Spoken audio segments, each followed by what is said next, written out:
Good day. So this is a recording of how the Carlson-Holohan Award came to be.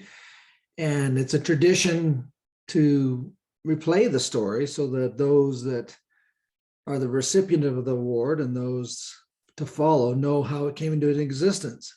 And so in the beginning, way back when, Dan Holohan was auctioning off some of his collectibles to raise funds for a friend of his. And I knew from a previous visit to Dan that he had Gil Carlson's system sizer, the original one, the paper one that predated the plastic one and the software. And I asked Dan if he was going to auction it off as part of the fundraiser, and he said no. He said Jim Hope received the wheel from Gil Carlson when Gil retired, and Jim gave it to Dan, and Dan said he would give it to me. And I didn't actually think anything of it because I didn't think that something like that is something that should be given. It's a true artifact. Anyways, as things do go sometimes, I came back from a business trip, and sure enough, on my doorstep was a pizza box, shaped box. And I didn't think anything of it at the time. I physically threw the box onto the couch. I just tossed it like a Frisbee onto the couch, not realizing what it was. And then sometime later went and picked up I think it was probably a steak knife, and started to slice the thing open. And sure enough, it was Gil's wheel that was inside. And Dan had once again stayed true to his word and gave the award to me, and I sat on it not that long, actually, about a week.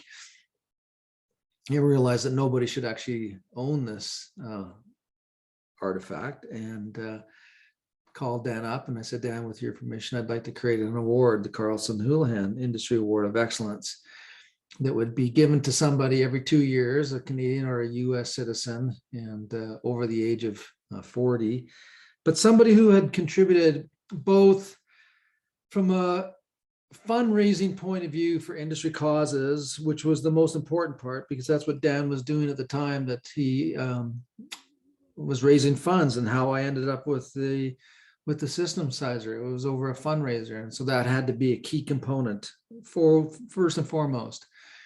And then the second thing was somebody that also did education, and it's easy to find people that do education, although there's not very many of us.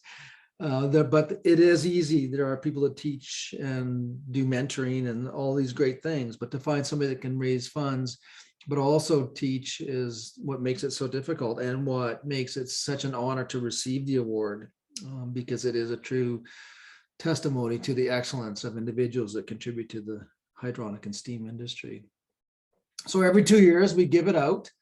It's a nomination process, and the past recipients have a meeting, and we look at individuals who are worthy of it, and through a voting process, an individual is selected, and that award ceremony has in the past occurred at the annual AHR ASHRAE event. We try to keep it as neutral as we can in terms of the ceremony. Sometimes it doesn't work out that way, where we actually have brands involved in the promotion of the ceremony, and that's fine. But keep in mind that the ceremony stands alone as an independent award, and we just try to work with the circumstances that we have in front of us when we give out the ceremony. One of the original requirements was to each recipient had to find some way to preserve the award, because when I first got it from Dan, well, as Dan knows, it was hanging in his window in Long Island, and of course the sunlight had done had faded it a bit, but each recipient did something to preserve the award. And I think it was Mark Etherton that contracted with a curator who said that we should stop moving the award around and find a permanent home for it. And through a series of processes, we actually looked at, if I recall, the Smithsonian was on the list, and ASHRAE, we tried also to see if they would be interested, but there was some criteria of the award that we just weren't happy with. And unfortunately, it didn't end up in the Atlanta Museum for ASHRAE. But through the work that Dan was doing with the Museum of the Trades in New York, they offered to house the award and put it in a display case. And I can't think of a better place for it to be.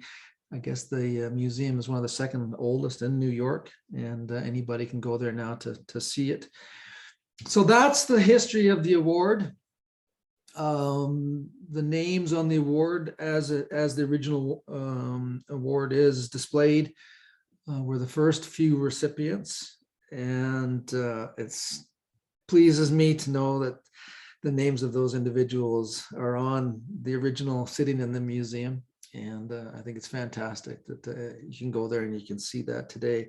So that's the story, and I'm hoping that each recipient passes on the story in your own words. You don't have to verbatim, but keep the integrity of the award alive by sharing the story, how it came to be. And how it came to be was in the process of raising funds and in the process of educating others on the industry, that the award came about. And that's the message that people need to hear, because it is an excellent thing to do, those two criteria, and there are individuals out there that need to be recognized for that. So that's the story, and pass it on as you seem fit.